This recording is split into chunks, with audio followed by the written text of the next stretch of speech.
본문 호세아서죠. 호세아는 북왕국 이스라엘의 선지자였습니다. 선지서를 읽을 때 제가 뭐가 중요하다 그랬죠? 혹시 기억하나요? 선지서를 읽을 때는 선지자의 소명이 중요하다. 선지자의 소명을 이해하는 것이 선지서 해석의 절반이라고 봐도 무방해요. 그러면 호세아의 소명이 무엇이었을까요? 호세아는 하나님께로부터 아주 독특한 소명을 받았죠. 1장 1절 2절 보니까 우시야 요담과 아하스와 히스기야가 이어 유다 왕이 된 시대 곧 요아스의 아들 여로보암이 이스라엘 왕이 된 시대에 브엘의 아들 호세아에게 임한 여호와의 말씀이라. 여호와께서 처음 호세아에게 말씀하실 때 여호와께서 호세아에게 이르시되 너는 가서 음란한 여자를 맞이하여 음란한 자식들을 낳으라. 이 나라가 여호와를 떠나 크게 음란함이니라 하시니. 아멘. 여로보암이 이스라엘의 왕이 된 시대, 이렇게 이야기를 하고 있죠. 청년들이요, 여로보암이 좋은 왕일까요? 나쁜 왕일까요?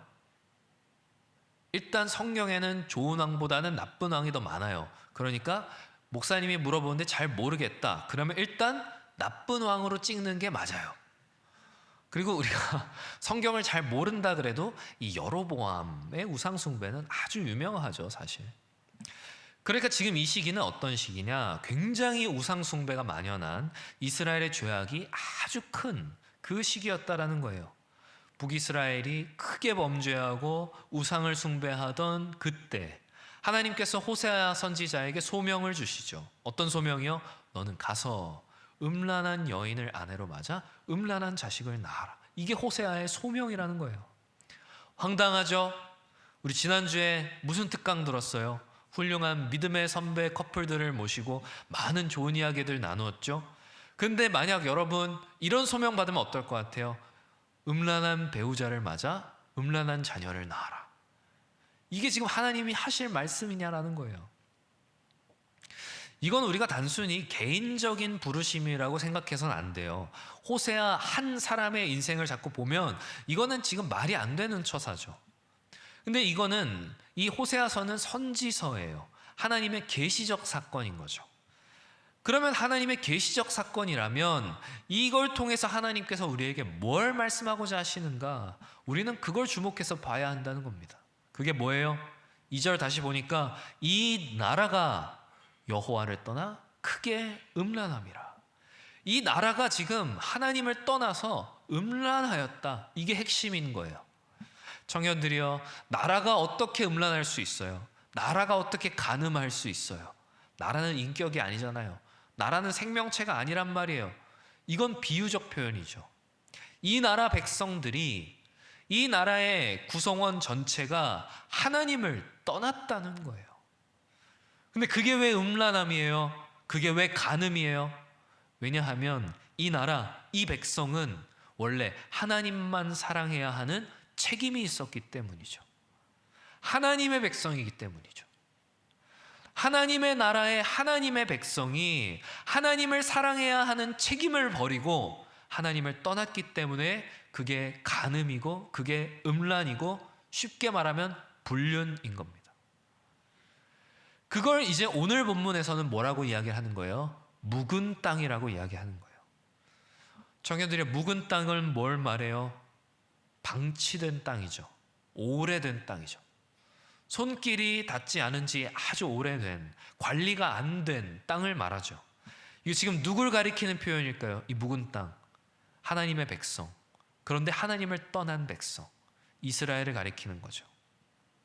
하나님만 사랑해야 하는데 그 마음이 방치가 되어서 마음의 잡초가 무성한, 영적으로 침체되고 영적으로 둔감한, 그래서 자꾸 하나님이 아닌 다른 것에 그 마음을 빼앗기는 그런 영적 상태의 마음, 그 영혼의 상태를 말하는 거죠. 제가 한번 설교했던 내용이기도 한데, 아담이 선악을 알게 하는 나무의 열매를 먹고 인류가 저주 가운데 빠졌을 때 어떤 일이 일어났어요? 창세기 3장 18절, 땅이 내게 가시덤불과 엉겅퀴를 낼 것이라. 땅에서 뭐가 나요? 가시덤불과 엉겅퀴가 나죠. 이건 본래 하나님의 창조 계획에 있던 거예요? 없던 거예요? 없던 거예요. 그래서 하나님 뭐라 그러세요? 3장 19절. 내가 흙으로 돌아갈 때까지 얼굴에 땀을 흘려야 먹을 것을 먹을 것이다. 수고해야 땅의 소산을 먹을 것이다. 가시덤불과 엉겅퀴를 분별하는 수고를 너는 평생에 걸쳐서 해야 할 것이다. 그렇지 않으면 너는 지금 먹을 것을 먹지 못한다. 하나님 이렇게 말씀하시죠. 그런데 그 수고를 하지 않아서 가시덤불과 엉겅퀴가 무성해진 상태, 그 상태가 지금 이스라엘의 상태, 묵은 땅의 상태라는 겁니다. 우리의 마음이 방치된다는 건, 우리의 영혼을 내버려 둔다는 건, 그래서 그저 단순히 더 이상 전진하지 못하고 성장하지 못하고 정체되는 정도가 아니라 어떤 거예요? 가시덤불과 엉겅퀴를 자라게 만드는 퇴보의 길을 걷는 거죠. 청년들이여, 여러분이 스쳐 지나간 수많은 사람들이 있을 거예요. 스쳐 지나갔던 교역자들도 있을 것이고, 또 여러분보다 선배인 믿음의 언니, 오빠, 형, 누나들이 있겠죠. 근데 혹시 그런 생각 안 해보셨습니까? 내가 사람을 잘못 봤나? 분명히 그런 사람이 아니었던 것 같은데, 내가 어렸을 때는 참 훌륭한 선배였던 것 같은데 왜 지금 저러고 있지? 이런 생각 안 해보셨어요? 물론 모든 경우에 다 그런 건 아니에요. 세월이 지나면 지날수록 더 굳건한 뿌리를 내리고 풍성한 열매를 맺는 분들도 계시죠. 그런데 그렇지 않은 경우도 있다는 거예요. 왜 그렇습니까? 정체돼서 그래요. 그 영혼을 방치해서 그래요. 과거의 영광만 남아있는 거죠. 예전에 교회에서 이것도 하고 저것도 하고 얼마나 존경받고 사랑받는 그런 교역자였는지, 그리고 그게 지금 자신의 상태라고 생각하는 거예요. 과거의 영광이 지금 내 상태라 생각하는 거죠. 전혀 그렇지 않습니다. 얼마나 좋은 밭이었던지 간에 방치되면 묵은 땅이 되는 거예요. 과거의 훌륭함을 가져올 수 없어요.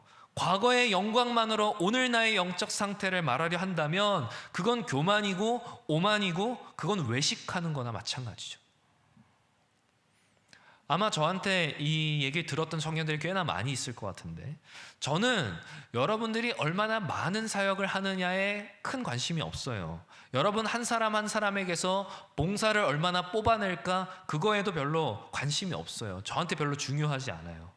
저는 여러분 한 사람 한 사람이 이 일에 몰두하는 것이 아니라, 봉사에 몰두하는 것이 아니라 여러분의 영혼에 더 많은 관심을 가지길 바라요.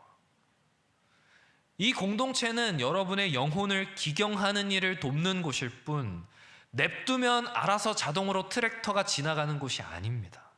많은 봉사가, 많은 섬김이 우리의 영혼을 기경하지 않는다는 거죠. 저는 여러분들의 영혼이 묵은 땅이 아니길 바라요. 진심으로 바랍니다.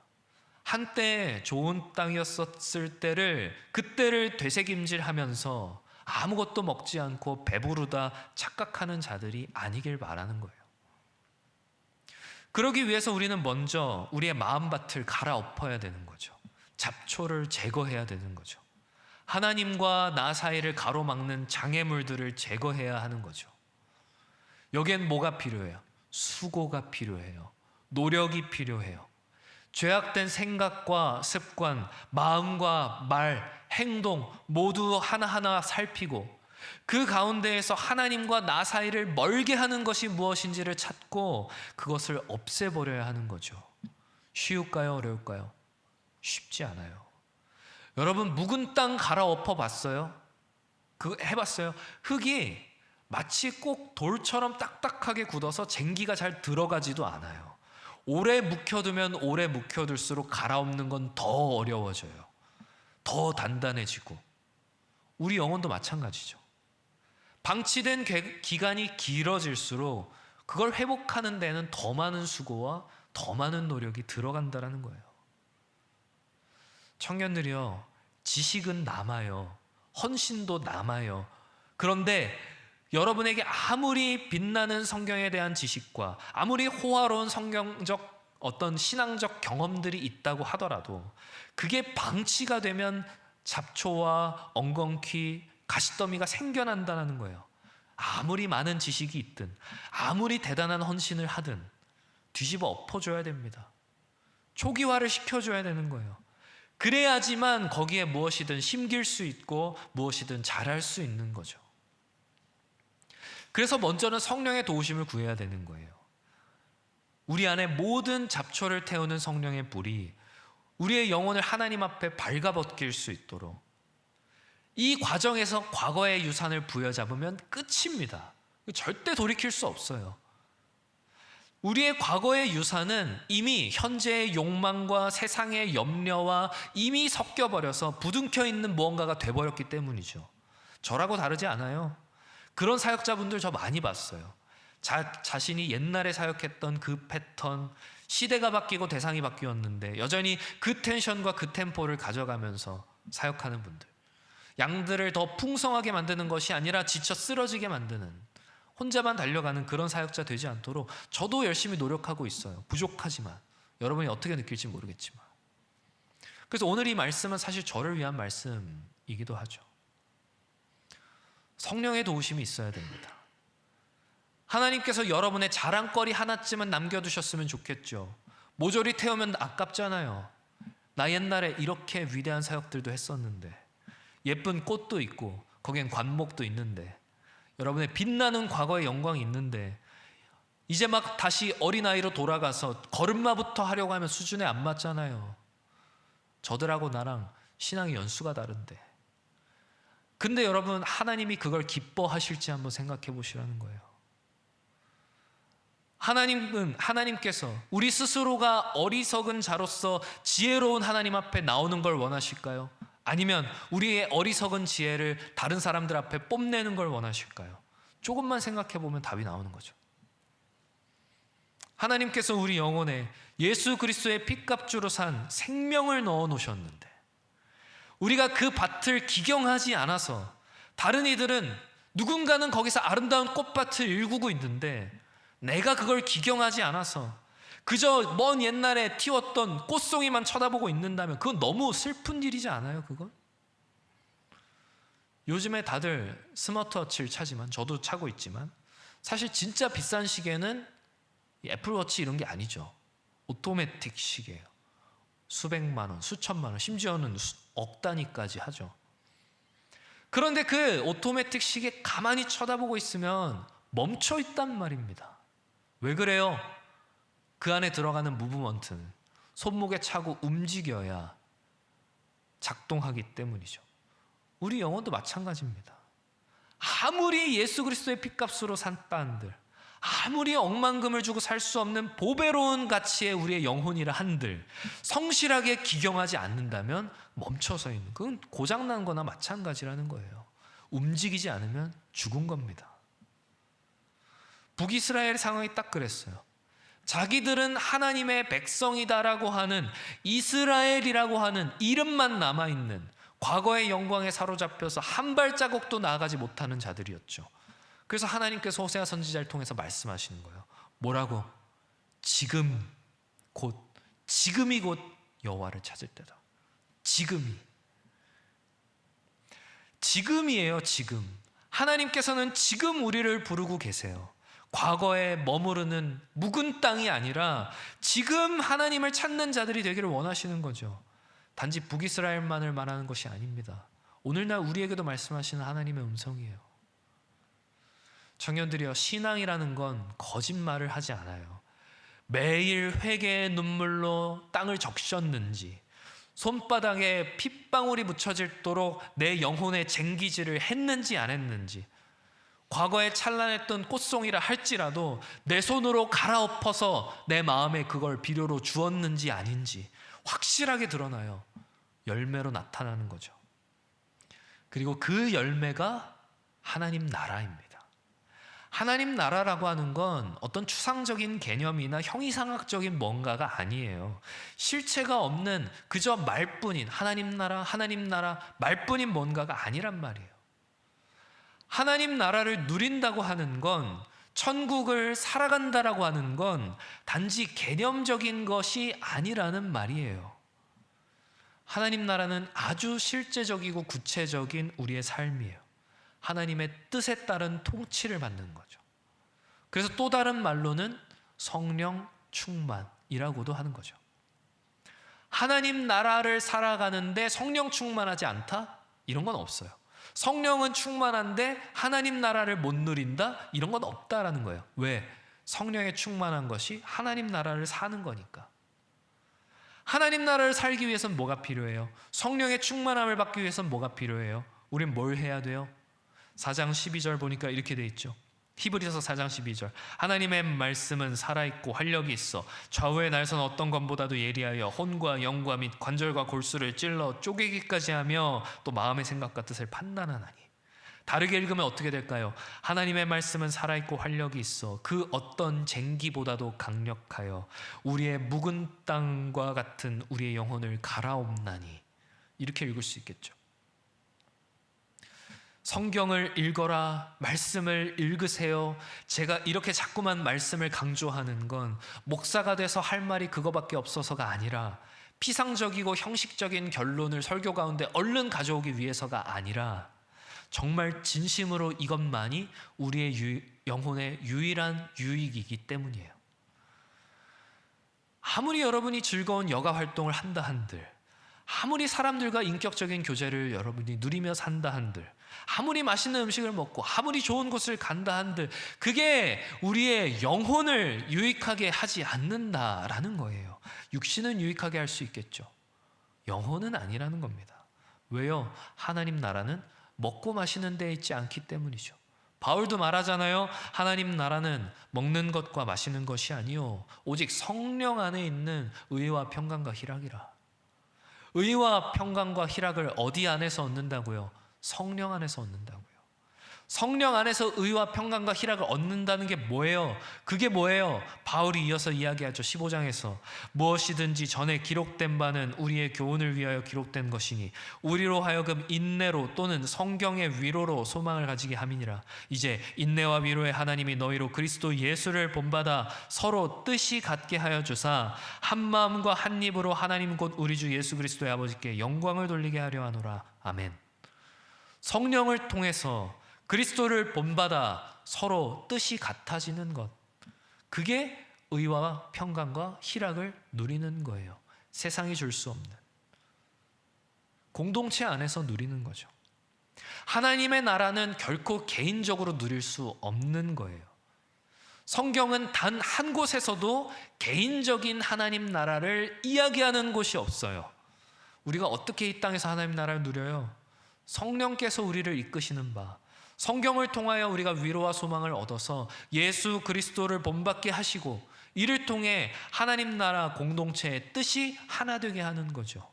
한 마음 한 입으로 하나님께 영광 돌리게 하는 거죠. 성령 안에서 말씀으로 말미암아. 그게 뭐예요? 한 마음 한 입으로 하나님께 영광 돌리는 거. 두 글자로 뭐예요? 예배죠. 예배. 오늘 본문에서도 말하는 겁니다. 호세아 10장 12절 다시 읽어보면 너희가 자기를 위하여 공의를 심고 인애를 거두라. 너희 묵은 땅을 기경하라. 지금이 곧 여호와를 찾을 때니 마침내 여호와께서 오사 공의를 비처럼 너희에게 내리시리라. 너희가 자기를 위하여, 그러니까 이 말은 단지 자기 유익만을 위해서, 개인적인 유익을 위해서 그 말이 아니라 우리 영혼의 유익을 위해서, 내 영혼의 유익을 위해서 내가 묵은 땅을 기경할 때 하나님께서 어떻게 하신다고요? 마침내 여호와께서 오사 공의의 비를 누구에게? 너희에게 내리시리라. 너희에게 내리시리라. 공동체적인 회복이 일어난다라는 겁니다. 그게 예배죠. 예배의 회복이죠. 성령 안에서 그리스도를 본받아 드리는 예배. 우리의 영혼이 기경되어 한 마음과 한 입으로 한 뜻으로 하나님께 영광 돌리는 예배, 예배가 회복된다라는 거예요. 마치 뭐와 같냐면 오케스트라가 조율하는 것과 같아요. 우리 영혼의 튜닝을 하는 거죠. 각자가 자기의 묵은 땅을 갈아엎고 음정을 정확하게 하나님의 뜻에 맞출 때에 그 예배가 하나님께 드려지는, 하나님이 기뻐 받으시는 그런 아름다운 교향곡이 된다라는 겁니다. 여러분의 신앙의 연차나 연수, 스펙, 아무리 놀라운 신앙적 스펙들이 여러분 안에 있다 하더라도 그게 중요한 게 아니라는 말이에요. 조율이 됐느냐 안 됐느냐, 그게 더 중요한 거죠. 모두가 다 불협화음이면 티가 안 날 수 있어요. 묻어갈 수 있겠죠. 그런데 공동체가 하나 되고 있을 때, 말씀과 성령으로 하나 되고 있을 때는 음정이 안 맞는 게 티가 나는 겁니다. 혼자 조율이 안 된, 기경되지 않은 영혼일 땐 그게 티가 난다는 거예요. 청년들이여, 오늘 이 예배가 만일 여러분의 인생의 마지막 예배라고 한다면, 만약 오늘이 여러분의 인생의 마지막 날이라고 한다면 과연 그렇게 예배하시겠습니까? 여러분의 인생에 있어서 마지막 영혼의 연주를 불협화음인 채로 그렇게 내버려 두시겠어요? 세상에서 가장 훌륭한 컨덕터가 여러분의 영혼을 이끄시는데 기경이 안 된 그런 밭으로 계시겠어요?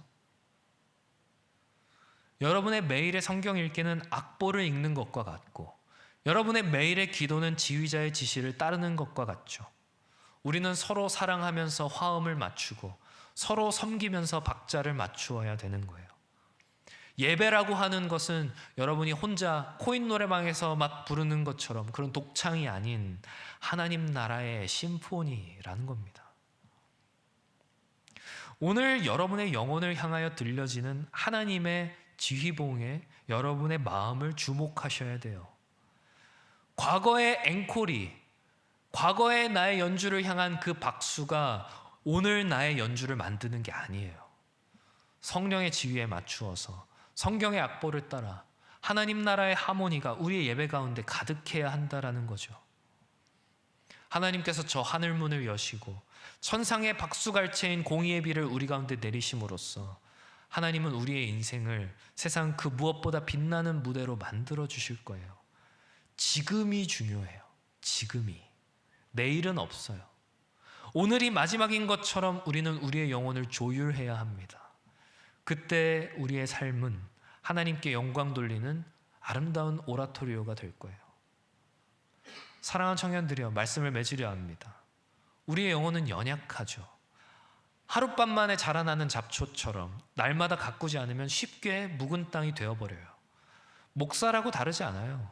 목사의 방치된 영혼은 아마 여러분들이 제일 먼저 알아차리겠죠. 저는 이곳에 앉아있는 여러분들의 영혼에 심겨진 그리스도의 생명의 씨앗이 있다고 믿어요. 그리고 그 생명의 씨앗은 지금도 자라나길 원하고 있다는 것도 믿어요. 바로 지금 우리는 소매를 걷어 올리고 쟁기질을 시작해야 됩니다. 우리의 마음에, 우리의 영혼에. 성령의 도우심을 구하면서 회개의 눈물로 우리는 물을 주고 말씀의 쟁기를 다시금 부여잡아야 되는 거죠. 분명 그게 내 자신의 영혼을 위한 일이었는데, 내 영혼이 살려고 부여잡았던 쟁기였는데, 성령의 비는 그 공동체, 우리 가운데 부어질 거예요. 하나님 나라가 예배 가운데 이루어질 거예요. 여러분의 악기를 향한 박수갈채에 신경 쓰지 마세요.